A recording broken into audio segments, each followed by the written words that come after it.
हाँ जी, कैसे हैं आप सब? भाई सीए इंटर ऑडिट के सभी स्टूडेंट काफ़ी एक ग्रुप्स वगैरह में डिमांड आ रही थी कि सर ये जो होटल है plus cooperative society plus multi state cooperative society, इसका एक बार रिवीजन करवा दो फास्ट ट्रैक में। तो चलिए हम इस डिमांड को पूरा करते हुए एंड शुरू करते हैं। सबसे पहले हम होटल का शुरू करते हैं। ऑडिट ऑफ डिफरेंट एंटिटीज, वेरे आपको ध्यान होगा कि आज से 2 दिन पहले मैंने एक क्लिप दी थी 15 मिनट की। मैंने कहा था बस ये क्लिप जो है, ये जो जुगाड़ बता रहा हूं, ये सब जगह अप्लाई हो जाएगा। 3-4 चीजें स्पेसिफिक हैं, like government audit, cooperative society, multi state cooperative society और होटल्स। अब इस क्लिप के अंदर आज इस पब्लिक डिमांड पर मैं होटल, कोऑपरेटिव और मल्टी स्टेट कोऑपरेटिव सोसाइटी को रिवीजन करवाने वाला हूं। थोड़ी सी देर के अंदर ही दिमाग में रख लेना, बस इसको 2-3 बार क्लिप को सुन लेना ताकि वहां जाकर दिमाग में रहेगा। छोड़ के नहीं जाना किसी भी हालत में, ध्यान रखना। ऑडिट ऑफ फाइनेंशियल स्टेटमेंट और ऑडिट ऑफ डिफरेंट एंटिटी अगर आप छोड़ के जा रहे हैं तो आप पाप कर रहे हैं, पापी हैं आप। 15 मिनट की वो क्लिपिंग देख लेना, 2 या 3 दिन पहले की, उसको देख के पता लग जाएगा क्या करना क्या इन दोनों चैप्टरों में। ध्यान रखना इन दोनों चैप्टरों के मिलाकर वेटेज अराउंड 20 मार्क्स है,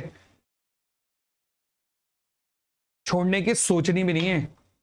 चलिए फिलहाल अब ये जो स्पेसिफिक पॉइंट है मैं उसका ऑडिट पर डिस्कस कर रहा हूं। ध्यान रखना, जो मैंने आपको जुगाड़ बताया था वो जुगाड़ इंस्टीट्यूट के स्टडी मटेरियल के मुताबिक हमें चलना है। ध्यान रखना, वो हर जगह अप्लाई हो जाएगा, मगर होटल्स वगैरह में इंस्टीट्यूट के स्टडी मटेरियल ने कुछ अपनी कलाकारी दिखाई है।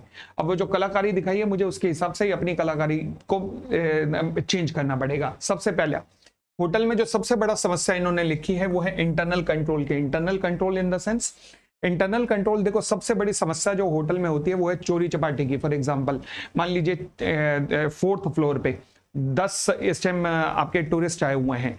अब उन्होंने कितनी पानी की बोतलें मंगाई होंगी, कितना उन्होंने डेंटल किट मंगाई होंगी, कितनी शेविंग किट बनाई होगी, ये बड़ा मुश्किल है पहचानना। तो उन्होंने मंगाई या नहीं, आपने लिख दी और बाकी स्टाफ लेके दौड़ गया, इसकी बड़ी समस्या रहती है। होटल्स में सबसे बड़ी समस्या चोरी चपाटी की रहती है, तो उसके ऊपर इंटरनल कंट्रोल लगाना सबसे बड़ा चैलेंज है इनके लिए।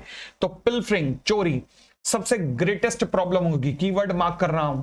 And the importance of internal control can not be undermined. ठीक है, इंटरनल कंट्रोल की अहमियत कम नहीं की जा सकती। ये मैनेजमेंट की रिस्पॉन्सिबिलिटी होगी to introduce the control which will minimise the leakage as far as possible. ठीक है जी, सबसे बड़ी समस्या ही होटल में यही है। आगे इसके लिए करना क्या पड़ेगा? इसके लिए करना क्या पड़ेगा, वीकली बेसिस पे चाहे ट्रेडिंग अकाउंट बनाओ और उनका प्रॉफिट, ग्रॉस प्रॉफिट मार्जिन वगैरह कैलकुलेट करो। तो एविडेंस ऑफ देयर सक्सेस मतलब मैनेजमेंट की सक्सेस कितनी रही कंट्रोल करने में, ये पता लगाया जा सकता है। Preparation of regular perhaps the weekly trading account for each sales point, मतलब जितनी भी आइटम डिस्पैच हो रही है रूम के अंदर, फॉर एग्जाम्पल कंघी, for example shaving kit, for example ये सारी आइटम, मतलब एग्जाम्पल मत लिख के आ जाना, वैसे बता रहा हूं, इनका हर एक आइटम का एक ट्रेडिंग अकाउंट बना दो। And detail scrutiny of the resulting profit percentage with any deviation, अगर जो डेविएशन आ रहा है फ्रॉम द एंटिसिपेटेड फॉर्म, जो आपका एंटिसिपेशन था उससे इन्वेस्टिगेट कर लेना। ठीक है जी, आगे अब ऑडिटर का काम क्या है, ये जो रेगुलर ट्रेडिंग अकाउंट बन रहे हैं ये ऑब्टेन करना और एग्जामिन करना और एक्सप्लेनेशन मांगना। कोई अपेरेंट डेविएशन, अगर मान लीजिए कोई बहुत ज्यादा इधर उधर मार्जिन्स दिखाई दे रहा है, तो ये ऑडिटर का सबसे पहला कर्तव्य ये बनता है। तो दोबारा से बोलो, मैंने कहा जी सबसे पहले इंटरनल कंट्रोल लिखोगे। प्रॉब्लम क्या है? पिल्फरिंग सबसे बड़ी ग्रेटेस्ट प्रॉब्लम है किसके अंदर, जिसके कारण इंटरनल कंट्रोल की इंपॉर्टेंस को कम नहीं किया जा सकता। ये मैनेजमेंट की रिस्पॉन्सिबिलिटी है क्या, कि वो कंट्रोल एक्सरसाइज करेगा विच विल मिनिमाइज द लीकेज जहां तक हो सके। ये जो इनकी मैनेजमेंट की जो सक्सेस है उसका एविडेंस कैसे होगा, bye preparing the regular, in fact मैंने कहा जी वीकली आप ट्रेडिंग अकाउंट बनाओ और ट्रेडिंग अकाउंट बनाओ ताकि वीकली उससे एनालाइज हो सके और ताकि प्रॉफिट मार्जिन निकल सके। ठीक है जी, फिर ऑडिटर का कर्तव्य क्या है, इन रेगुलर ट्रेडिंग अकाउंट्स को देखो, देखने के बाद रिव्यू करो, एग्जामिन करो और देखो कि कोई डेविएशन तो नहीं है, मतलब जो एक्सपेक्टेड रिजल्ट था एक्सप्लेनेशन उससे कोई डेविएशन तो नहीं है। ये ऑडिटर का कर्तव्य है। नेक्स्ट, अगर internal control in the hotel is weak, perhaps break down, मतलब चोरी चपाटियां हो रही हैं, कोई रोक नहीं पा रहा, तो फिर सीरियस प्रॉब्लम एग्जिस्ट करेगी ऑडिटर के लिए। बस इतना ध्यान रख लेना, पहला पॉइंट पूरा, इंटरनल कंट्रोल। आगे आते हैं, सेकेंड पॉइंट किस पे आते हैं, रूम सेल्स। रूम सेल्स का मतलब क्या होता है, फॉर एग्जांपल होटल में जाए तो वहां पे लिखा होता है room service 2 number, restaurant 5 number, 5 number पे रेस्टोरेंट पे ऑर्डर बुक किया, हाँ जी ये ले आना जरा पिज्जा, वो भी फार्म हाउस वाला, लो जी फार्म हाउस का पिज्जा आ गया। फिर और कोई आइटम मंगा रहे हो आप, होटल वालों को कॉल कर करके ऑर्डर आइटम्स मंगा रहे हो, तो इसे कहते हैं रूम सेल्स, ठीक है। हाँ जी, तो इसके अंदर रूम सेल्स के अंदर एक और चीज आती है, वो क्या होता है, जो गेस्ट आए हैं होटल के अंदर, गेस्ट रहने आए हैं ना वो, तो अब कितने नंबर ऑफ गेस्ट आए हैं उसका पता कैसे लग जाता है कि होटल एक गेस्ट रजिस्टर मेंटेन करता है। तो उस गेस्ट रजिस्टर को कौन मेंटेन करता है, रिसेप्शनिस्ट मेंटेन करती है, या फिर नॉर्मली एक यहाँ वर्ड लिखा हुआ है late night auditor, night auditor भी उस गेस्ट रजिस्टर को मेंटेन करता है। तो उस गेस्ट रजिस्टर से ऑडिटर को सबसे पहले क्या देखना है कि 5 स्टार होटल है, वहां का रेट दे रखा है 7,000 रुपए पर डे, गेस्ट को चार्ज किया हुआ है 5,000 रुपए, तो ऐसा क्यों है, ऑडिटर को ये चीज पता करनी है। कहां से पता लगेगा, गेस्ट रजिस्टर से। तो गेस्ट रजिस्टर कहां पे पड़ा होता है, रिसेप्शन में। तो सेल्स के अंदर the charges for the room sales is normally posted to the guest bill. कौन पोस्ट करता है, रिसेप्शनिस्ट या फिर फ्रंट ऑफिस वाले पोस्ट करते हैं, और लार्ज होटल में नाइट ऑडिटर्स बैठते हैं। Source of these entries invariably the guest register, मतलब इन सारी एंट्रीज का पता गेस्ट बिल वगैरह का कहां से पता लगता है आपको, गेस्ट रजिस्टर से ही। तो ऑडिट टेस्ट कैरिड आउट किया जाएगा to ensure that the correct number of the guest are charge for the correct period. मतलब गेस्ट रजिस्टर में पता लग जाएगा कि कितने दिन तक होटल में कोई टूरिस्ट रहा है, पैसेंजर रहा है, तो उसे पता लग जाएगा कि कितने दिन का उसे चार्ज हुआ है, ठीक है जी। Difference between the charge rate and the guest bill वो प्रॉपर्ली इन्वेस्टिगेट करना चाहिए, that they have been properly authorised. अगर कोई डिस्काउंट मिला है तो that any such discount has been properly authorised. ठीक हो गई इतनी बात। चलिए तो एक बार दोबारा से रिकॉल कीजिएगा। मैंने कहा जी रूम सेल्स के अंदर क्या क्या आएगा, रूम सेल्स के अंदर सबसे पहले आएगा जो गेस्ट के चार्जेस हैं, वो गेस्ट चार्जेस आपको कहां से पता लगेंगे, गेस्ट के रजिस्टर से पता लगेंगे। अच्छा ये कौन मेंटेन करेगा, जो गेस्ट बिल्स वगैरह कौन प्रिपेयर करेगा, रिसेप्शनिस्ट या फ्रंट ऑफिस वाले मेंटेन करेंगे या फिर नाइट ऑडिटर प्रिपेयर करेगा। अच्छा ये कैसे पता लगेगा कि गेस्ट को कितना बिल रेज हुआ है, कैसे पता लगेगा, गेस्ट रजिस्टर से, क्योंकि गेस्ट रजिस्टर आपको बताएगा कि गेस्ट कितने दिन तक यहाँ पे रहा है, ठीक है जी। अब any difference between the charge rate, जो आपने रेट चार्ज किया है प्लस जो स्टैंडर्ड होटल के रेट हैं, वो प्रॉपर्ली इन्वेस्टिगेट किया जाना चाहिए कि अगर डिस्काउंट दिया गया है तो किसकी अथॉरिटी से दिया गया है। ऑडिटर तुम्हारा ये कर्तव्य बनता है ये देखना। क्लियर हो गई इतनी बात। चलिए आगे बढ़ते हैं आगे बढ़ते हैं आगे बढ़ते हैं। हाँ जी, the auditor should ensure that sufficient number of the reports are available to him. Auditor के मतलब मेक श्योर करना पड़ेगा कि ऐसा कंट्रोल सिस्टम इन प्लेस होना चाहिए कि उसके पास सफिशिएंट नंबर ऑफ रिपोर्ट्स रहें to test both the guest register and with the individual guest bill. ध्यान रखना ऑडिटर के पास ये सारी रिपोर्ट्स के लिए डेटा अवेलेबल रहे ताकि उसे पता लग सके विद द गेस्ट रजिस्टर, मतलब इन रिपोर्ट्स को कंपेयर कर सके वो गेस्ट रजिस्टर से and with the individual guest bill से कंपेयर कर सके। मतलब फॉर एग्जांपल अगर आपके पास रिपोर्ट आ रही है कि भैया हमारे 100% पैक है, होटल 100% पैक है, तो जरा देख लो गेस्ट रजिस्टर से, सारे रजिस्टर्स में सारे गेस्ट आए हुए हैं ये चेक कर लो, गेस्ट बिल से भी चेक कर लो कि भैया कहीं एक्स्ट्रा डिस्काउंट वगैरह दे दे के तो नहीं बुलाए, तो फिर कोई भी डेविएशन होगा तो जरा पूछ लेना। तो अभी तक 2 पॉइंट है, पहला इंटरनल कंट्रोल, दूसरा है रूम सेल्स, तीसरा है इन्वेंट्री। इन्वेंट्री होटल में भाई साहब बहुत ज्यादा इंपॉर्टेंट कंपोनेंट रखती है, क्योंकि इन्वेंट्री में शेविंग किट भी आएगी, इन्वेंट्री में कॉम भी आएगी, इन्वेंट्री में डेंटल किट भी आएगी, इन्वेंट्री में ये सब कुछ आता है। तो इन्वेंट्री होटल का एक बहुत मेजर पोर्शन होता है। The inventory in any hotel क्या क्या हो सकता है, रेडिली पोर्टेबल आइटम्स भी हो सकती हैं एंड सेलेबल आइटम्स भी हो सकती है, particularly the food and beverages inventory, ठीक है। तो वो भी इन्वेंट्री का ही पार्ट है कि हाँ जी 2 कप चाय बेच देना तो 4 कप मलाई मार के मतलब कॉफी बेच देना, या फिर ये सारी इन्वेंट्री का पार्ट है। And it is therefore extremely important कि कोई भी जो मूवमेंट या ट्रांसफर ऑफ इन्वेंट्री हो रहा है वो प्रॉपर डॉक्यूमेंटेड हो। फॉर एग्जांपल अगर आप मान लीजिए बटन दबाते हैं रूम सेल्स का, रूम सेल्स को आप कहते हैं कि सर जी मेरे को ना हम 2 लोग रहने वाले हैं, एक डेंटल किट है, एक और भेज दीजिए, तो उसका एक रजिस्टर होगा जिसमें लिखा जाएगा कि हाँ जी एक इसने डेंटल किट एक्स्ट्रा मंगवाई है। फिर उसके बाद ऐसे ही आप फूड में करते हैं, वहां पे रेस्टोरेंट को कॉल करते हैं कि सर मुझे वेज बिरयानी चाहिए, तो वो वेज बिरयानी लिखा होगा उनके रजिस्टर में। तो ऑडिटर को इससे कंपेयर करना पड़ेगा कि ये जो जो भी चीजें मंगवाई गई हैं क्या इनका डॉक्यूमेंट्स बना है और इस डॉक्यूमेंट्स को गेस्ट रजिस्टर में जो जो चार्जेबल है उनको चार्ज किया गया है कि नहीं। होटल में अपने आप को फील करो जरा, ठीक है। Inventory in any hotel are readily portable and saleable, particularly the food and beverage inventory, ठीक है। बहुत ज्यादा इंपॉर्टेंट है कि जितने भी मूवमेंट्स या ट्रांसफर हो रहे हैं इस इन्वेंट्री में शुड बी प्रॉपरली डॉक्यूमेंटेड। मतलब अगर कॉम जा रही है तो वो लिखेगा कॉम वाला कि हाँ जी ये 3 कंगियां मंगवाई हैं इसने। तो मेरा सबसे प्यारा एग्जांपल मुझे कंगियों का ही लगता है।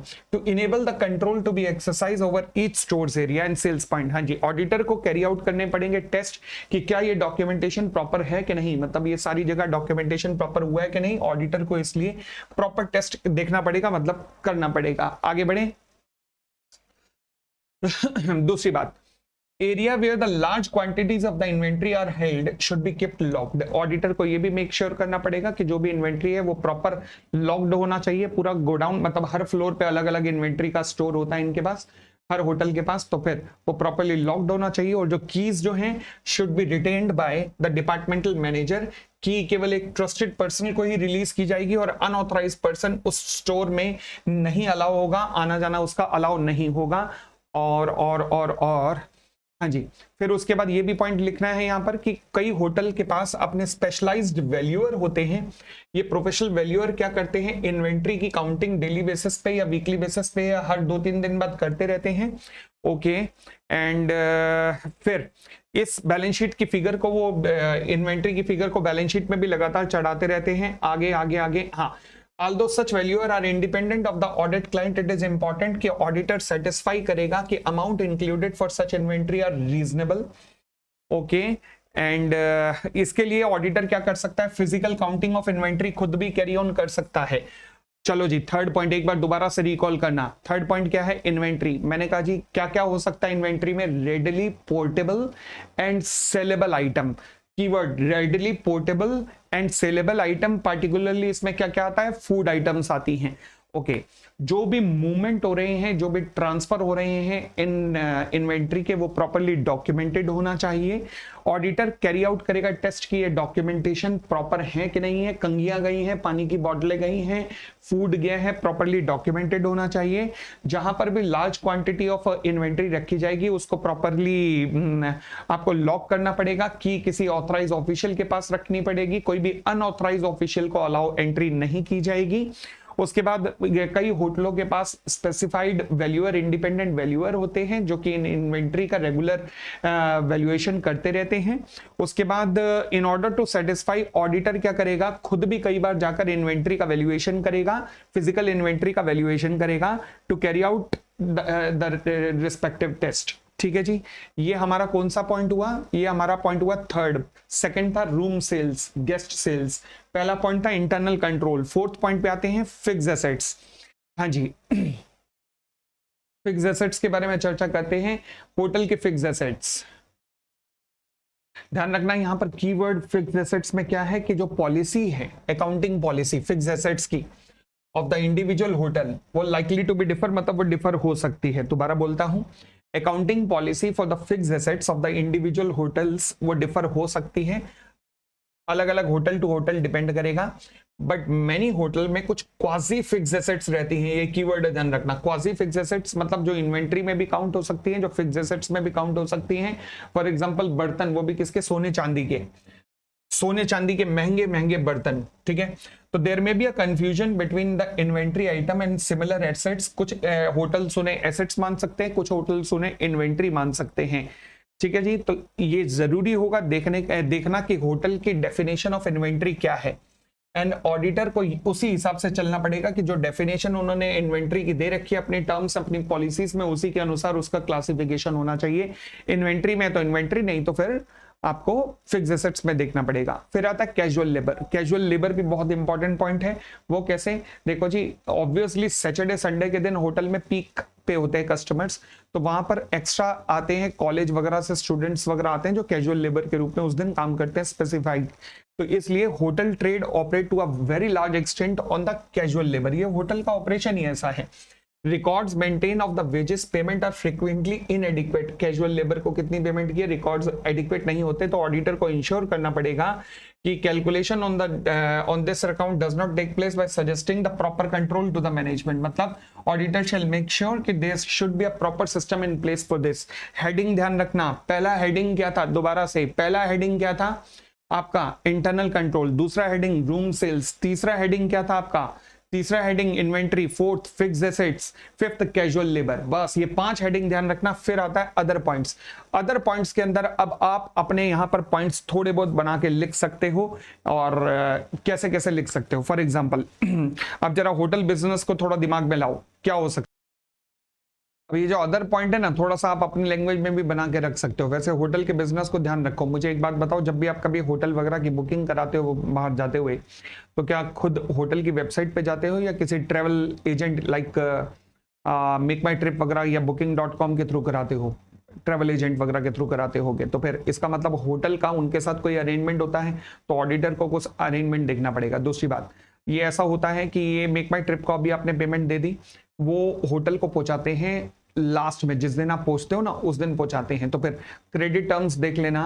ऑडिटर का ये भी कर्तव्य बनता है कि उन दोनों के बीच में, ट्रेवल एजेंट और उनके बीच में क्रेडिट टर्म्स क्या है होटल के बीच में, ये भी देख ले। फिर होटल का ये भी देख लेना arrangement regarding the payment of commission क्या है, मतलब ट्रेवल एजेंट को कितने परसेंटेज ऑफ कमीशन देते हैं। उसके बाद अगर होटल में कोई भी रेनोवेशन वगैरह हुई है, ऑब्वियसली होती रहती है रेनोवेशन वगैरह, टूट फूट चलती रहती है, तो फिर वो जो एक्सपेंडिचर है वो कहाँ पर प्रॉपर रेवेन्यू अकाउंट में चार्ज किए गए हैं या नहीं किए गए। फिर कई बार ऐसा भी होता है 5 स्टार होटल से आप अपने घर पे बैठे हुए ऑर्डर देते हैं कि हाँ जी हमें इस होटल से आज खाना मंगवाना है, 5 स्टार होटल से, जैसे आप हल्दीराम वगैरह से मंगवाते हो, वैसे 5 स्टार होटल्स भी इस तरीके के किचन ऑर्डर प्लेस करते हैं। इसे क्या कहते हैं, किचन ऑर्डर्स टिकट। तो फिर अगर मान लीजिए ऑडिटर को वेरीफाई करना पड़ेगा कि restaurant bill by reference to the kitchen order tickets and this would enable the auditor to ensure control regarding the revenue cycle are in proper. अगर ये याद हो पाए तो ठीक है, मगर ये खाली इतनी लाइन भी याद कर लोगे तो भी काफी चलेगा। Auditor should verify the restaurant bill by reference to the KOTs base records. उसके बाद रिपेयर एंड मेंटेनेंस वाला पॉइंट हो गया। उसके बाद हाँ, जो होटल में जो रेस्टोरेंट वगैरह में जाते हो ना, तो उसमें वो कलेक्शन ऑफ टैक्सेस वहां पर एक्स्ट्रा होता है, टैक्सेस वगैरह कुछ एक्स्ट्रा कलेक्ट होते हैं, सर्विस चार्जेस वगैरह, तो ये सारे आपको प्रॉपर अथॉरिटी के पास डिपॉजिट करने पड़ते हैं with in a proper time. तो ऑडिटर को ये भी इंश्योर करना पड़ेगा कि हाँ जी ये प्रॉपर टाइम पे डिपॉजिट हुए हैं कि नहीं। फिर होटल की एक और बड़ी मेजर सोर्स ऑफ रेवेन्यू होती है, वो होता है उसका बैंक्वेट हॉल, जो शादियों वगैरह के लिए या फिर पार्टीज वगैरह के लिए बुक किया जाता है, तो ऑडिटर को उसकी रेवेन्यू पे भी ध्यान देना पड़ेगा। ये सारे पॉइंट है, प्लीज ध्यान रखना। तो ये होटल का हो गया हमारा। अब हम आते हैं अगले audit of the cooperative society पे। देखो जी, कोऑपरेटिव सोसाइटी के ऊपर वैसे तो लगता है हमारा कोऑपरेटिव सोसाइटी एक्ट 1912, बट हमारे स्टेट में कुछ डिफरेंट सोसाइटी डिफरेंट स्टेट्स हैं हमारे देश में, लाइक महाराष्ट्र, वेस्ट बंगाल, उड़ीसा, जहां पर उनका अपना स्पेसिफिक एक्ट है। तो बड़ी सीधी सी बात है कि आपको फेमिलियर होना पड़ेगा कि कौन सा प्रोविजन आपके ऊपर लग रहा है। फॉर एग्जांपल अगर कोई कोऑपरेटिव सोसाइटी महाराष्ट्र, वेस्ट बंगाल या उड़ीसा में है, तो वहां पर उनका रिस्पेक्टिव एक्ट लगेगा, नहीं तो कोऑपरेटिव सोसाइटी एक्ट लगेगा। ठीक है जी, आगे बढ़ते हैं। तो ये तो हो गया, ये 2 लाइनें जो है ना शुरुआत की लिख देना। कोऑपरेटिव सोसाइटी एक्ट 1912 है, वो एक सेंट्रल एक्ट है, ठीक है, जिसमें कोऑपरेटिव सोसाइटी इन इंडिया की बात की गई है। इसके अलावा many state, Maharashtra, Bengal, Orissa, cooperative society का अपना अपना एक्ट है। तो ऑडिटर जो भी होगा कोऑपरेटिव सोसाइटी का, उसको फेमिलियर होना पड़ेगा with the provision of the particular act governing the society. Okay, ठीक हो गई इतनी बात, और आगे बढ़ते हैं। इन चीजों का तो बिल्कुल ध्यान रखना। फिर उसके बाद हाँ, अपार्ट फ्रॉम द ऑडिट कौन कौन सी और प्रोफेशनल सर्विस है जो कि चार्टर्ड अकाउंटेंट इन कोऑपरेटिव सोसाइटी के लिए दे सकता है। उनकी बुक राइटिंग के बारे में उन्हें गाइडेंस दे सकता है, उनका अकाउंटिंग सिस्टम इंस्टॉल करवा सकता है, उनका इंटरनल ऑडिट कर सकता है, मैनेजमेंट अकाउंटिंग सर्विसेज कर सकता है, या टैक्सेशन वगैरह के काम भी उनके करवा सकता है। चलिए जी, फिर उसके अलावा audit as per section 17 of the cooperative society act क्या कहता है? कहता है जी रजिस्ट्रार जो है वो ऑडिट करवा सकता है। रजिस्ट्रार ऑडिट करवा सकता है किसके द्वारा? By the some person authorised by him in the general और special order in writing in this behalf. कम से कम ऑडिट कितनी बार होगा? At least once in every year. कौन करवाएगा? रजिस्ट्रार। रजिस्ट्रार जनरल और स्पेशल ऑर्डर के द्वारा कम से कम साल में एक बार ऑडिट करवा सकता है कोऑपरेटिव सोसाइटी का। अच्छा, कोऑपरेटिव सोसाइटी का जब ऑडिट किया जाएगा तो फिर कौन करेगा ऑडिट? क्वालिफिकेशन अच्छा थर्ड पॉइंट पे है, पहले सेकंड पॉइंट पे आते हैं। Audit under subsection 1 shall include an examination of the over date due. Over date due का मतलब जो मेंबर्स हैं कोऑपरेटिव सोसाइटी के जो पेमेंट नहीं कर रहे हैं, तो यहां पर उनका भी एनालिसिस किया जाएगा कि कितने मेंबर ऐसे हैं जिनका ओवरड्यू चल रहा है, ठीक है जी। एंड साथ में ओवरड्यू डेट की बात की जाएगी, उसमें कंसीडर किया जाएगा, and valuation of the asset and liability भी कंसीडर किया जाएगा। Valuation of the asset and liability audit के अंदर इंक्लूड किया जाएगा, ठीक है जी। तीसरी बात रजिस्ट्रार या उनके नीचे आते हैं कलेक्टर या फिर उनके नीचे कोई भी person authorised by them in writing, they have to make sure कि रजिस्ट्रार के पास, इन लोगों के पास ऑल द टाइम है access to the books of accounts, paper and security of the society, मतलब प्रॉपर्टी सोसाइटी से रिलेटेड हर डॉक्यूमेंट, चाहे बुक्स ऑफ अकाउंट्स हो, चाहे पेपर्स हो, चाहे सिक्योरिटीज ऑफ द सोसाइटी हो, इनके पास हर एक ऐसे डॉक्यूमेंट की एक्सेस है।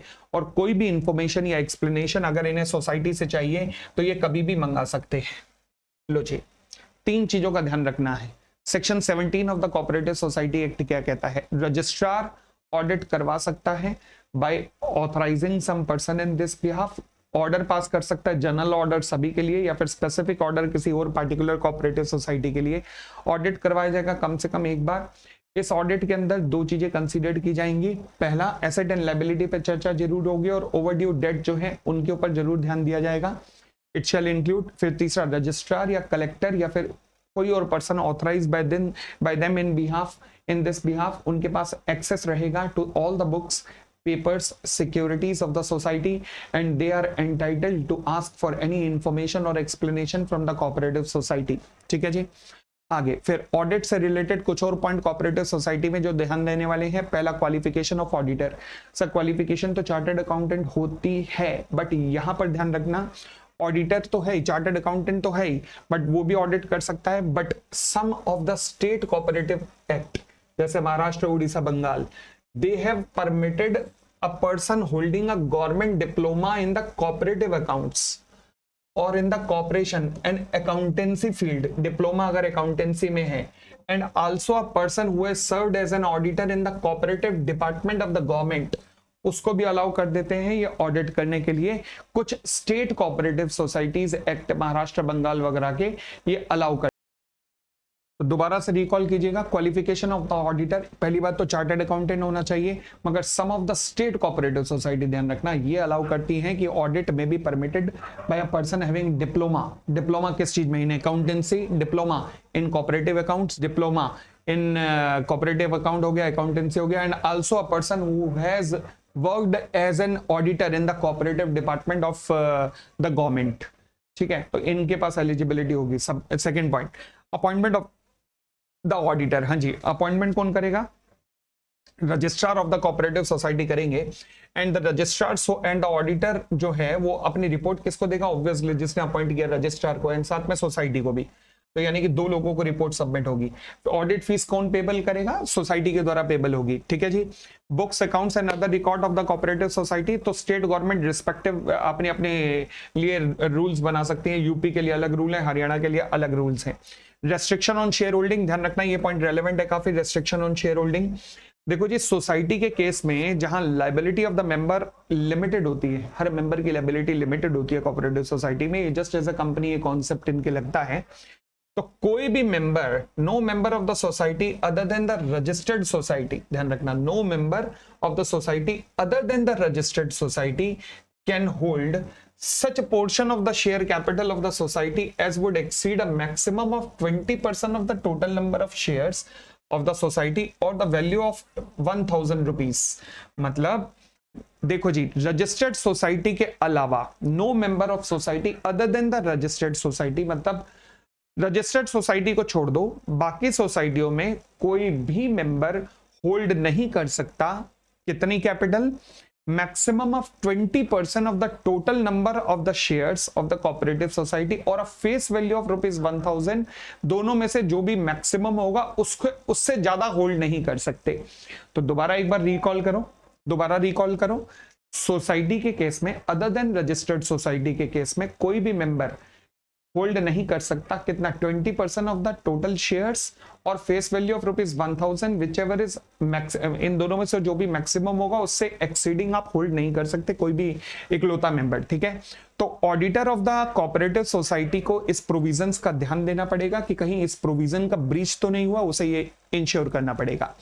उसके बाद रेस्ट्रिक्शन ऑन लोन हाँ जी, रजिस्टर्ड सोसाइटीज जो होंगी वो किसी भी और व्यक्ति से सिवाय अपने मेंबर के लोन नहीं ले सकती, बट अगर रजिस्ट्रार अलाउ कर देता है तो रजिस्टर्ड सोसाइटी दूसरी रजिस्टर्ड सोसाइटी से लोन ले सकती है। अदरवाइज मेंबर के अलावा किसी से लोन नहीं लेंगी, बट रजिस्ट्रार की परमिशन के बाद दूसरी रजिस्टर्ड सोसाइटी से लोन ले सकती हैं। नेक्स्ट लोन, अब हम कर रहे हैं restrictions on borrowing restriction on borrowing, ओहो मैंने एक गड़बड़ कर दी। रेस्ट्रिक्शन ऑन लोन मतलब यहाँ लोन एंड एडवांसेस की बात की गई है, लोन देने की। तो रजिस्ट्रार, तो ये जो रजिस्टर्ड सोसाइटी है मेंबर्स के अलावा किसी को लोन नहीं देंगी। अगर किसी और रजिस्टर्ड सोसाइटी को देना चाहती है रजिस्ट्रार की पावर। अब लोन से अगले पॉइंट पे आ जाओ, borrowing. Borrowing registered society loan किससे ले सकती है? केवल मेंबर से ले सकती है, केवल मेंबर से ले सकती है, किसी और से मेंबर के अलावा किसी और से लोन नहीं ले सकती। बट अगर मैं कहता हूं कि अगर ये लेना चाहती है तो पहले रजिस्ट्रार की अप्रूवल चाहिए होगी। यस, अगेन ये पॉइंट यहां पर भी है। देखो एक तरफ लोन देने की बात है, एक तरफ बोरोइंग देने की बात है। लोन देना हो तो भी मेंबर्स को होगा, लेना होगा तो भी मेंबर से। अगर अदर देन मेंबर देना है तो पहले रजिस्ट्रार की स्पेशल परमिशन लो, वो भी यहां पर भी concept as it is apply हो जाएगा। आगे फिर आता है investment of funds. Investment of funds का मतलब क्या है? लो जी, सोसाइटी अपने फंड्स को इन्वेस्ट कर सकती है कहां पर? कुछ स्कीम्स के अंदर। कौन कौन सी स्कीम्स के अंदर? पहली बात, shares, security, bonds, debentures of other society with the limited liability. Indian trust में एक्ट में बैठी गई securities, for example FDR with the banks, government securities. फिर सेंट्रल और द स्टेट कोऑपरेटिव बैंक्स के अंदर भी इन्वेस्ट कर सकती हैं। In any other cooperative banks other than the central और द स्टेट कोऑपरेटिव बैंक, क्योंकि उनकी चर्चा तो हो चुकी है, जिनको भी रजिस्ट्रार अलाउ करेगा। और in any other money permitted by the central और द स्टेट गवर्नमेंट, मतलब किसी भी और स्कीम के अंदर। तो यहां पर इन्वेस्टमेंट ऑफ फंड्स हो सकता है कोऑपरेटिव सोसाइटीज के द्वारा। फिर एप्रोप्रिएशन ऑफ द प्रॉफिट। हाँ जी, देखो जी, कोई भी जब डिविडेंड बांटना शुरू करोगे तो डिविडेंड बांटने से पहले एक prescribe percentage of the profit transfer की जाएगी। किसको? रिजर्व फंड में। अब ये हम नहीं बता सकते कितनी परसेंटेज होगी, क्योंकि हर स्टेट गवर्नमेंट इससे रिलेटेड रूल्स बनाती है। तो यानी कि आपको केवल इतना ध्यान रखना है, प्रेस्क्राइब परसेंटेज रिजर्व्स में भेजी जाएगी जब भी आप डिविडेंड डिक्लेयर करना चाह रहे हो। अच्छा, ये पॉइंट बड़ा इंपॉर्टेंट पॉइंट है, contribution to the charitable fund. हाँ जी, क्या रजिस्टर्ड सोसाइटी चैरिटेबल फंड में कंट्रीब्यूट कर सकती है? देखो जी, ऐसा है, registered society may with the sanction of the registrar contribute an amount not exceeding maximum 10% of the net profit तक कंट्रीब्यूट कर सकती है, मगर एक शर्त है, पहले आपको कंपलसरी ट्रांसफर अपने भविष्य के लिए पैसा रखना पड़ेगा, रिजर्व फंड में ट्रांसफर करना पड़ेगा। तो मैक्सिमम कितना? 10%। परमिशन किसकी? रजिस्ट्रार की। मैक्सिमम 10%। परमिशन किसकी? रजिस्ट्रार की। पहले क्या करना पड़ेगा? कंपलसरी ट्रांसफर टू रिजर्व करना पड़ेगा, तभी चैरिटेबल कंट्रीब्यूशन आप कर सकते हो। फिर investment of the reserve fund outside the business और utilisation of the working capital. हाँ जी, क्या मतलब? इस पॉइंट का मतलब क्या है भाई साहब? ये पॉइंट कहता है कि ये जो रिजर्व फंड आपने बनाया है, जिस रिजर्व्स में पैसा भेज रहे हो, तो ये रिजर्व्स के यूसेज क्या क्या हो सकते हैं? रिजर्व फंड के यूसेज क्या क्या हो सकते हैं? सबसे पहले देखो जी, वर्किंग कैपिटल के लिए आप इस फंड को यूज कर सकते हो।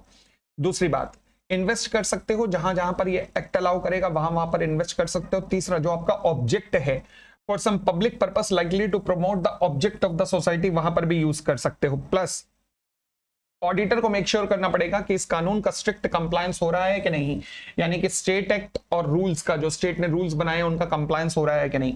फिर आता है जी contribution to the charitable fund. हाँ जी, कहता है जी कुछ स्टेट एक्ट ये कहते हैं कि हर सोसाइटी को कंट्रीब्यूट करना पड़ेगा towards the education fund of the particular state at the appropriate rate. ठीक है। Apart from the statutory provision relating to reserve fund, auditor को उन प्रोविजंस का ध्यान रखना पड़ेगा, ज्यादा रेलेवेंट नहीं है, नीचे आ जाए। Transfer to other reserve, dividend to member etcetera और अदर अप्रोप्रिएशन। हाँ जी, रिजर्व्स में से और कहां कहां अप्रोप्रिएशन हो सकता है? Appropriation of the profit approved किया जाएगा जनरल बॉडी ऑफ सोसाइटी के द्वारा। बस ये ध्यान रख लेना, ये एमसीक्यू में पूछा जा सकता है कि कोई भी अप्रोप्रिएशन अगर आप रिजर्व्स में से करना चाह रहे हैं तो कौन अप्रूव करेगा? General body of the society approve करेगी। Okay okay okay. फिर उसके बाद special feature of the cooperative society, हाँ ये रेलेवेंट है, थोड़ा ध्यान रखना।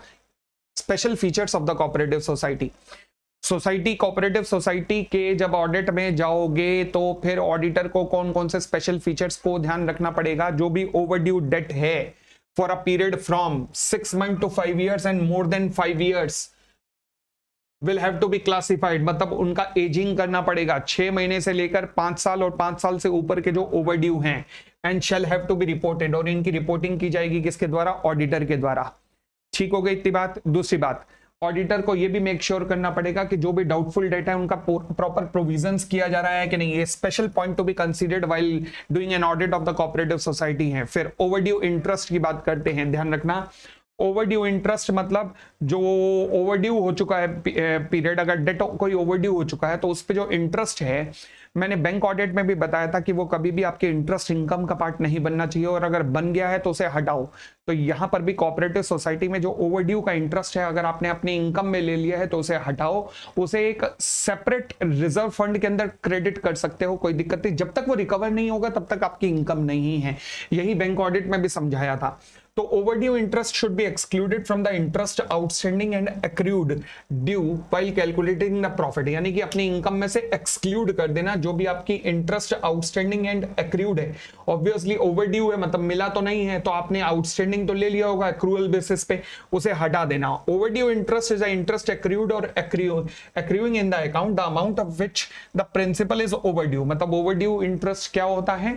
ये ओवरड्यू प्रिंसिपल पे एक्रूड अमाउंट है, एक्रूड अमाउंट है इंटरेस्ट का, ठीक है जी। In practice an overdue interest reserve जो है वो क्रिएट किया जाता है, and credit of the overdue interest credit कर दिया जाता है इस रिजर्व फंड में, और माइनस कर दिया जाता है जो आपने इनकम के रूप में लिया है वहां से माइनस कर दिया जाता है। ये स्पेसिफिक पॉइंट नंबर 2 है जिसका ध्यान रखना है। Third, certification of bad debts, हाँ ये ध्यान से, ये पॉइंट भी ध्यान से, ये specific point to be considered में आएगा। देखो जी, कुछ स्टेट कोऑपरेटिव सोसाइटीज एक्ट ऐसे होते हैं जो कहते हैं कि अगर मान लीजिए कोई भी बैड डेट्स रिकॉग्नाइज करना है तो बैड डेट्स रिकॉग्नाइज कब होगा? जब सर्टिफाइड होगा बाय द ऑडिटर। नॉर्मली ऐसा नहीं होता, ये केवल कुछ स्टेट कोऑपरेटिव सोसाइटी एक्ट ऐसे कहते हैं।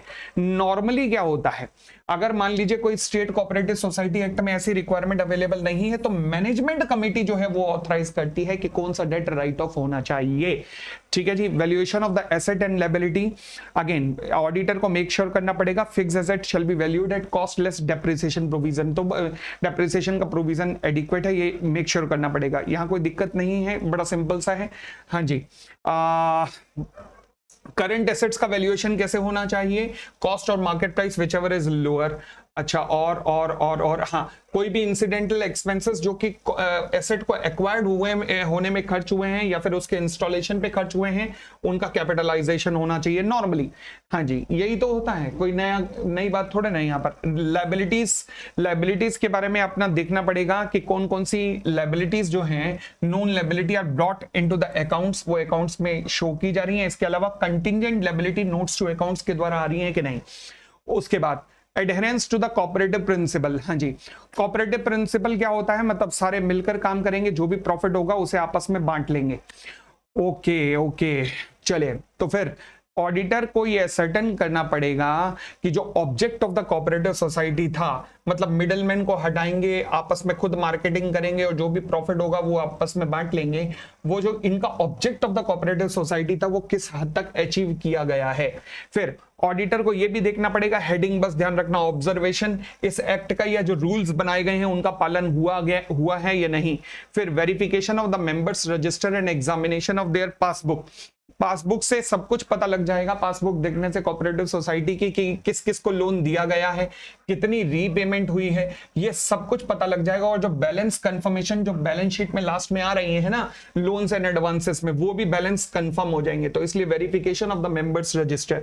फिर एक आता है special report to the registrar. ये ध्यान रखना, इसके ऊपर अपने आप से सवाल पूछ सकता है अपने आप में, special report to the registrar. हाँ जी, अगर मान लीजिए ऑडिट करते हुए ऑडिटर ने नोटिस किया है कि कोई सीरियस इरेगुलरिटी है in the working of the society, तो वो क्या करेगा, एक स्पेशल रिपोर्ट बनाकर किसको दे सकता है, रजिस्ट्रार को। मगर यहाँ मेन की पॉइंट क्या है, serious irregularity in the working of the society. ठीक है, अब रजिस्ट्रार जब ये रिपोर्ट रिसीव कर लेगा तो कुछ करेक्टिव एक्शन लेगा। अच्छा, कौन कौन से करेक्टिव एक्शन ले सकता है, या फिर रजिस्ट्रार मतलब जो भी इन्वेस्टिगेशन वगैरह शुरू कर सकता है। मगर फिलहाल in the following cases a special report में बिकम नेसेसरी। कौन कौन से केसेस में स्पेशल रिपोर्ट दी ही जाएगी? हाँ जी, personal profiteering by the member of the management committee. Management committee का बंदा अपने को ही लोन दिया जा रहा है, सस्ता लोन दिया जा रहा है, which are detrimental to the interest of the society. Fraud detect हुआ है रिलेटिंग टू एक्सपेंसेस परचेस, फर्जी इनवॉइस वगैरह पकड़े गए हैं। Specific example of the mismanagement सामने आया है। डिसीजन ऑफ द मैनेजमेंट जो कि कोऑपरेटिव प्रिंसिपल्स के अगेंस्ट जा रहा है। In the case of urban cooperative banks, disproportionate advance दिया गया है to the vested interest group. कुछ लोगों को जरूरत से ज्यादा लोन दिया गया है जो कि रिलेटिव्स ऑफ द मैनेजमेंट हैं, ऐसे लोगों। तो ऐसे केसेस के अंदर या स्पेशल रिपोर्ट बना के ऑडिटर किसको प्रेजेंट करेगा, रजिस्ट्रार को प्रेजेंट करेगा। ओके हाँ जी, लास्ट में आता है audit classification of the society. देखो जी, अब ऑडिटर ना सारा ऑडिट करने के बाद अब इस कोऑपरेटिव सोसाइटी को एक मार्क देगा, मतलब एक क्लास, एक इसका प्रॉपर क्लासिफिकेशन करेगा। अगर मान लीजिए कोऑपरेटिव सोसाइटी उस क्लासिफिकेशन से खुश नहीं है तो वो रजिस्ट्रार के पास जा सकते हैं, और रजिस्ट्रार जो है वो ऑडिटर को कह सकता है भाई साहब रिव्यू कर ले यार, ये रो रहे हैं, देख ले, रिव्यू कर ले। तो यानी कि क्लासिफिकेशन कौन करेगा, कौन अवार्ड करेगा उसे पार्टिकुलर क्लास, ऑडिटर अवार्ड करेगा। ठीक है और आगे बढ़ते हैं। हाँ जी, फिर discussion of the audit report with the management committee. Audit खत्म होने के बाद ऑडिटर जो भी उसकी ऑडिट रिपोर्ट है वो किसके साथ डिस्कस करेगा, the management committee of the auditor के साथ डिस्कस करेगा। देखो, एक रिपोर्ट आपने रजिस्ट्रार को भेजी थी दूसरी सोसाइटी, तो सोसाइटी की जो मैनेजमेंट कमेटी होती है ना उसके साथ रिपोर्ट को डिस्कस करोगे। एंड मगर ध्यान रखना, रजिस्ट्रार को कब भेजोगे, डिस्कशन से पहले या डिस्कशन के बाद। स्टेप नंबर 1, सबसे पहले डिस्कशन होगा, डिस्कशन के बाद ऑडिट रिपोर्ट फाइनल होगी, फाइनल होने के बाद एक कॉपी रजिस्ट्रार और एक कॉपी सोसाइटी के पास जाएगी। ठीक है, अब हम आते हैं मल्टी स्टेट कोऑपरेटिव सोसाइटीज पे। आइए जी, मल्टी स्टेट कोऑपरेटिव सोसाइटीज के ऊपर आते हैं। एंड हाँ जी, कुछ पॉइंट एमसीक्यू पर्पस से रेलेवेंट है। मल्टी स्टेट कोऑपरेटिव सोसाइटी का फंड कभी भी पॉलिटिकल पर्पस के लिए यूज नहीं किया जाएगा। ओके, बुक्स ऑफ अकाउंट्स का मतलब क्या है, अगर आपको कंपनीज एक्ट का ध्यान हो सेक्शन 2, तो वहां पर हमने बुक्स ऑफ अकाउंट्स का मतलब सेक्शन 2 क्लॉज 38 में समझा था। बुक्स ऑफ अकाउंट्स में क्या क्या आएगा, sales and purchase of the goods, asset and liability, कोई भी मनी रिसीव्ड एंड एक्सपेंडेड, और कुछ सोसाइटी जहां पर कॉस्ट रिकॉर्ड्स बनाए गए हैं particularly relating to the material, labour और other item of the cost, वो बिल्कुल वही डेफिनेशन है जो कि कंपनीज एक्ट में आई थी। तो नो इफ नो बट। आगे, audit of the multi state cooperative society कौन करेगा, कंपनी एक्ट का याद करो, कंपनी एक्ट का याद करो। हाँ जी, chartered accountant within the meaning of the chartered accountant act 1949 ही केवल ऑडिट कर सकता है। कोऑपरेटिव सोसाइटी का ऑडिट कोई और कर सकता है मगर यहां पर नहीं। अच्छा, following persons are not eligible, याद करो कंपनीज एक्ट में आपने किया था कौन सा सेक्शन, सेक्शन 141। कौन कौन एलिजिबल नहीं होगा ऑडिट करने के लिए, तो पहला, बॉडी कॉर्पोरेट ऑडिट कर सकता है, नहीं कर सकता। ऑफिसर और एम्प्लॉय नहीं कर सकता। कोई भी पर्सन जो कि मेंबर है या फिर एम्प्लॉयमेंट में है, मेंबर है या फिर एम्प्लॉयमेंट में है किसी ऑफिसर या employee of the multi state cooperative society, बिल्कुल 141 सबसेक्शन 3 चल रहा है और कुछ नहीं। फिर कोई भी पर्सन जिसने मल्टी स्टेट कोऑपरेटिव सोसाइटी का पैसा देना है या फिर जिसने गारंटी ली हुई है in relation to the loan by the multi state cooperative society to any third person, but amount कितना है? For an amount exceeding 1000 rupees, 1000 रुपए से ऊपर का अमाउंट अगर आपने कोऑपरेटिव सोसाइटी को देना है, या 1000 से ऊपर के लिए आपने गारंटी दी हुई है कोऑपरेटिव सोसाइटी को, क्योंकि कोऑपरेटिव से मल्टी स्टेट कोऑपरेटिव सोसाइटी ने किसी को लोन दिया था और 1000 से ऊपर का लोन है, तो फिर आप ऑडिटर नहीं बन सकते। अगर ऑडिटर कभी भी ये डिस्क्वालिफिकेशन इनकर करेगा तो इमीडिएटली उसको वेकेट कर देना चाहिए। फिर अपॉइंटमेंट ऑफ ऑडिटर, हाँ जी, कंपनीज में ऑडिटर का अपॉइंटमेंट कौन करता है? हमने कहा जी कंपनीज में अपॉइंटमेंट कौन करता है? मेंबर्स करते हैं। तो फिर मल्टी स्टेट कोऑपरेटिव सोसाइटीज में कौन करेगा? फर्स्ट ऑडिटर का अपॉइंटमेंट तो ऑब्वियसली कौन करेगा? बोर्ड करेगा। जैसे कंपनीज में करते हैं वैसे ही बोर्ड यहां पर भी करेंगे। अच्छा, कितने दिन के अंदर अंदर अपॉइंटमेंट करेंगे board of directors? With in 1 month, वहां पे लिखा हुआ था कंपनीज एक्ट में विद इन 30 डेज। चलिए, तो विद इन 1 मंथ, यहां ध्यान रखिएगा, विद इन 1 मंथ कहां से? From the incorporation of company होता था, यहां पर क्या होगा? इनकॉर्पोरेशन ऑफ कंपनी नहीं, रजिस्ट्रेशन ऑफ सच सोसाइटी। ठीक है, और ये जो ऑडिटर अपॉइंट हुआ है कब तक अपना ऑफिस होल्ड करता है? पहली एजीएम तक। अच्छा, उसके बाद अगर बोर्ड 30 दिन, ये 1 मंथ के अंदर अपॉइंट नहीं कर पाया तो फिर क्या होगा? जनरल मीटिंग बुलाई जाएगी, जनरल मीटिंग में फर्स्ट ऑडिटर अपॉइंट होगा। सब्सिक्वेंट ऑडिटर का अपॉइंटमेंट कहां होगा? एजीएम के अंदर। ओके, अब ये ऑडिटर अपना ऑफिस कब तक होल्ड करेगा? इस AGM, from the conclusion of that AGM till the conclusion of the next AGM. भाई अगर मान लीजिए सब्सिक्वेंट ऑडिटर का अपॉइंटमेंट जनरल मीटिंग में हुआ है, एनुअल जनरल मीटिंग बुलानी पड़ी, वहां पर अपॉइंटमेंट हुआ है, तो ये कब तक होल्ड करेगा? अगली एजीएम तक। नॉट लाइक कंपनी की 5 साल, यहां पर अगली एजीएम तक। Powers and duties of the auditors पे आते हैं, तो powers and duties of the auditor बिल्कुल वही है जैसे कंपनीज एक्ट में थी। पहला, उनके पास right to access to the books of accounts and documents वगैरह हुआ करता था, यस वो यहां पर भी है। उसके अलावा कोई भी इंफॉर्मेशन ये कंपनी के ऑफिसर्स या एम्प्लॉय से मंगा सकते थे, यस वो यहां पर भी है। आगे, इंक्वायरी करने का अधिकार, याद करो कंपनीज एक्ट में भी आपने किया है, इंक्वायरी करने का अधिकार था, यस। इंक्वायरी किस रिलेशन में? कोई लोन्स एंड एडवांसेस जो मल्टी स्टेट कोऑपरेटिव सोसाइटी ने दिए हैं और जो टर्म्स हैं कहीं वो प्रेजुडिशियल तो नहीं है to the interest of the company. Second point, कहीं ऐसे तो नहीं कि जो एंट्रीज केवल बुक एंट्री के द्वारा रिप्रेजेंट की जा रही हैं, they are prejudicial to the interest of the multi state cooperative society. बिल्कुल सेम कंपनीज एक्ट वाला, कहीं पर्सनल एक्सपेंसेस रेवेन्यू में तो नहीं चार्ज किए गए। और फिर हाँ जी अगर मान लीजिए books and papers of the multi state cooperative society में लिखा है कि यानी share have been allotted for cash, तो क्या उनके बदले में कैश एक्चुअल में आया भी है या नहीं आया? और अगर कोई कैश नहीं आया तो फिर आज की डेट में उन शेयर्स के बदले में जो कंसिडरेशन है उसकी क्या पोजीशन दिखाई गई है?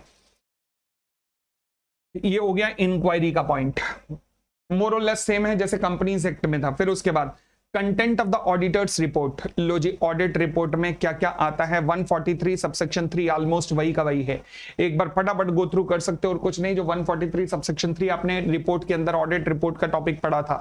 फिर power of the central government to direct the special audit in certain cases, हाँ जी ये रेलेवेंट है, ध्यान रखना। स्पेशल ऑडिट जी, तो सेंट्रल गवर्नमेंट कब कब special investigation, special audit order कर सकती है? देखो जी, ये वैसे तो कंपनीज एक्ट का टॉपिक है, बिल्कुल कंपनीज एक्ट में बिल्कुल एज इट इज ये टॉपिक है वर्ड बाय वर्ड, बट आपने कंपनीज एक्ट में नहीं पढ़ा होगा क्योंकि सीए फाइनल के अंदर मैं इन टॉपिक्स को पढ़ाता हूं कि कौन कौन से केसेस हैं जब स्पेशल ऑडिट हो सकता है। पहला ध्यान रखना, जब भी सोसाइटी का कंडक्ट जो है वो मिसमैनेज हो रहा है, मतलब स्टेट ऑफ अफेयर्स सेटिस्फैक्टरी नहीं है, फ्रॉडुलेंट पर्पस से सोसाइटी काम कर रही है, बस तब स्पेशल ऑडिट होते हैं। 3 सिनेरियो होंगे।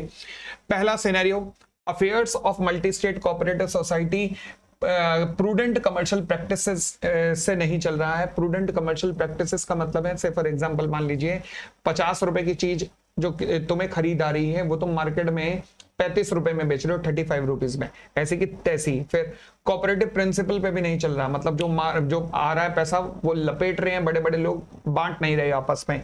या साउंड बिजनेस प्रिंसिपल पे नहीं चल रहा, तुम्हें धंधा करना ही नहीं आता, तो फिर prudent commercial practice, sound business principle and या फिर कोऑपरेटिव प्रिंसिपल्स पे नहीं चल रहा है, तब स्पेशल ऑडिट कंडक्ट होगा सेंट्रल गवर्नमेंट के द्वारा। दूसरा, जो सोसाइटी मैनेज की जा रही है that is likely to cause a serious injury to the interest of the trade industry और बिजनेस, जिससे ये रिलेट करती है। मतलब पूरी की पूरी मल्टी स्टेट कोऑपरेटिव सोसाइटी का जो ट्रेड है, फॉर एग्जांपल लिज्जत पापड़, अब लिज्जत पापड़ का स्टेट ऑफ अफेयर्स इतना बुरा है कि इंडिया की पूरी पापड़ इंडस्ट्री को मान लीजिए डैमेज पहुंचा सकता है। जस्ट टेकिंग एन एग्जांपल, वैसे है नहीं।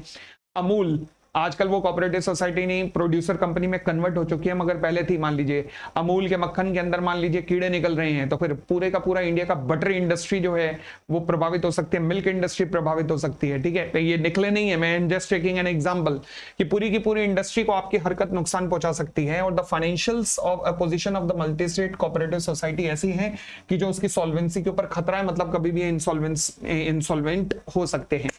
अब सेंट्रल गवर्नमेंट ऑर्डर करेगी, यस सेंट्रल गवर्नमेंट ऑर्डर करेगी, क्योंकि मल्टी स्टेट कोऑपरेटिव सोसाइटी का मतलब जो एक से ज्यादा स्टेट में ऑपरेट करती हैं। ऑडिटर भी कौन ऑपरेट करेगी? ऑडिटर अपॉइंट करेंगे। It may appoint either a chartered accountant और the multi state cooperative societies का खुद का ऑडिटर ही himself to conduct the special audit. मतलब या तो कोई चार्टर्ड अकाउंटेंट अलग या फिर उन्हीं के ऑडिटर को अपॉइंट किया जा सकता है। शेयर होल्डिंग पे रेस्ट्रिक्शन, हाँ जी सेंट्रल गवर्नमेंट स्पेशल ऑडिट कैसे गवर्न कर सकती है? ध्यान रखना, सेंट्रल गवर्नमेंट स्पेशल ऑडिट केवल उन्हीं सर्कमस्टेंसेस में ऑर्डर कर सकती है अगर सेंट्रल गवर्नमेंट खुद या फिर स्टेट गवर्नमेंट के साथ मिलकर कम से कम 51% और more of the paid up share capital of the multi state cooperative society hold करते हैं, तभी ये स्पेशल ऑडिट की पावर सेंट्रल गवर्नमेंट के पास आती है। क्लियर हो गई इतनी बात? आगे स्पेशल ऑडिटर के पास कौन सी पावर होती है? जो कि नॉर्मल ऑडिट के पास होती है, कोई दिक्कत नहीं, जो कि नॉर्मल ऑडिटर के पास होती है वही। फिर action by the central government, अब ये रिपोर्ट अगर मान लीजिए बनाई गई है तो किसको प्रेजेंट की जाएगी? सेंट्रल गवर्नमेंट को रिप्रेजेंट की जाएगी। उसके बेसिस पे सेंट्रल गवर्नमेंट को जो भी लगेगा वो रीजनेबल एक्शन ले सकती है। उसके बाद हमारे पास एक्सपेंसेस स्पेशल ऑडिट के आते हैं, तो कौन बियर करेगा? मल्टी स्टेट कोऑपरेटिव सोसाइटी ही बियर करेगी। मल्टी स्टेट कोऑपरेटिव सोसाइटी मतलब डिटरमाइन करेगी कौन? सेंट्रल गवर्नमेंट की ये एक्सपेंसेस पे किए जाने चाहिए, मल्टी स्टेट कोऑपरेटिव सोसाइटी मगर पे करेगी। अच्छा, फिर आता है inquiry with the central registrar under section 78। जैसे रजिस्ट्रार ऑफ कंपनी होता है वैसे registrar of the multi state cooperative society, हाँ जी, इंक्वायरी रजिस्ट्रार जो है इंक्वायरी ऑर्डर कर सकता है। मैंने कहा आई फॉर इंक्वायरी का मतलब है in depth inquiry into the affairs of the multi state cooperative society order कर सकता है। कब कब कब कब कब कब? पहला, जब रिक्वेस्ट रिसीव होगी किससे? अ फेडरल कोऑपरेटिव से। अ फेडरल कोऑपरेटिव सोसाइटी मतलब मल्टी स्टेट कोऑपरेटिव सोसाइटी का ना एक, जैसे चैम्बर ऑफ कॉमर्स होते हैं, जैसे फिक्की होते हैं, जैसे एसोचैम होते हैं, वैसे इनका भी एक एसोसिएशन होगा जैसे फेडरल कहते हैं। तो फेडरल ने अगर रिक्वेस्ट सबमिट की है तो फिर इंक्वायरी कंडक्ट की जा सकती है सेंट्रल रजिस्ट्रार के द्वारा। दूसरा, क्रेडिटर्स अगर रिक्वेस्ट करते हैं और not less than 1/3 of the members request करते हैं, दोबारा अक्रेडिटर, वर्ड क्या है? अक्रेडिटर, ध्यान रखना, एक भी क्रेडिटर और not less than 1/3, not less than 1/3 of the members of the board, not less than 1/3 of the member of the board अगर रिक्वेस्ट करते हैं तो भी, फिर not less than 1/5 of the total number of the members अगर request करते हैं तो भी इंक्वायरी कंडक्ट की जा सकती है। किसके द्वारा? सेंट्रल रजिस्ट्रार के द्वारा। ठीक हो गई इतनी बात? और आगे अब हाउ इंक्वायरी कैसे कंडक्ट होगी? इंक्वायरी कंडक्ट होगी, होल्ड एन इंक्वायरी या तो सेंट्रल रजिस्ट्रार खुद करेगा या फिर किसी व्यक्ति को ऑथराइज करेगा इन राइटिंग इन दिस बिहाफ, जो कि इंक्वायरी कंडक्ट करेगा। कहां?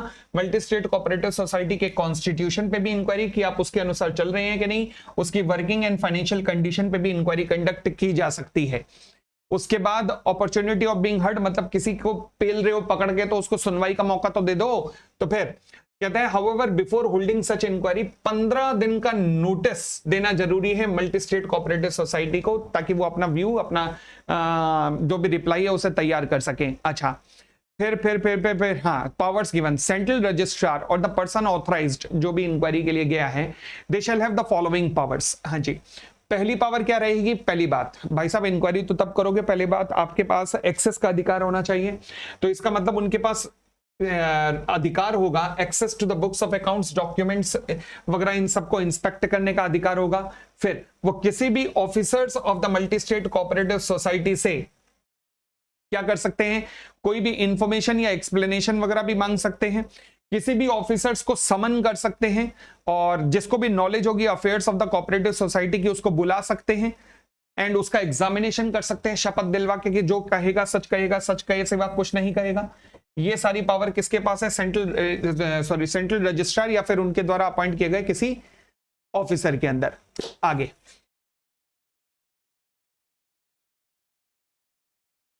फिर उसके बाद सेंट्रल रजिस्ट्रार क्या करेगा? 3 महीने का वक्त दिया गया है उसको, 3 महीने का। ओके, कम्युनिकेट करेगा द रिपोर्ट ऑफ इंक्वायरी किसको? To the multi state cooperative society, the financial institution जिससे कि वो कोऑपरेटिव सोसाइटी रिलेट करती है, एंड उस व्यक्ति को भी जिसके कहने पर ये शुरू की गई थी, ये पूरी की पूरी इंक्वायरी शुरू की गई थी। सेंट्रल रजिस्ट्रार 3 महीने के अंदर अंदर ये रिपोर्ट फॉरवर्ड कर देगा इन सब लोगों को। ओके, तो पहला था इंक्वायरी। अब आता है इंस्पेक्शन। अब इंस्पेक्शन किसके कहने पर हो सकता है? इंस्पेक्शन होता है आपके बुक्स ऑफ अकाउंट्स वगैरह का इंस्पेक्शन, A to Z सारे बुक्स ऑफ अकाउंट्स खोल खोल के देखे जाएंगे कि क्या क्या हो रहा है ट्रांजेक्शन। हाँ जी, तो जैसे इंक्वायरी की पावर थे बिल्कुल सेम पॉइंट ऑफ व्यू पे वैसे चलेगी इंस्पेक्शन की भी। सेंट्रल रजिस्ट्रार अगर रिक्वेस्ट रिसीव होती है फेडरल से, फिर क्रेडिटर से अक्रेडिटर, फिर not less than 1/3 of the member of the board, फिर not less than 1/5 of the member of the cooperative society से, तो इंस्पेक्शन ऑर्डर किया जा सकता है। अच्छा, इंस्पेक्शन किस चीज का होगा? Again constitution, working and financial position का, मतलब बुक्स ऑफ अकाउंट्स को इन डेप्थ इन्वेस्टिगेट करोगे, इंस्पेक्ट करोगे, फिजिकल एसेट्स का जाके वेरिफिकेशन करोगे, ये सब इंस्पेक्शन के अंदर आता है। अपॉर्चुनिटी ऑफ बीइंग हर्ट देनी पड़ेगी, अगेन कम से कम 15 दिन पहले का नोटिस देना पड़ेगा, बिल्कुल सेम चल रहा है। पावर्स अवेलेबल क्या होंगी? बिल्कुल सेम जो ऊपर इंक्वायरी में डिस्कस की वही की वही पावर, बिल्कुल वही की वही पावर, दोबारा याद करने की जरूरत नहीं है। तो आपने इंक्वायरी पढ़ लिया तो बस इंस्पेक्शन अपने आप क्लियर हो जाएगा। लो जी, ये था हमारा मल्टी स्टेट कोऑपरेटिव सोसाइटी भी। ठीक है जी, तो बहुत बहुत धन्यवाद, thank you, bye bye, take care, and अच्छे से पेपर देना, एंड पूरा पेपर देना, प्लीज ध्यान रखना पूरा पेपर देना है आपने। Thank you.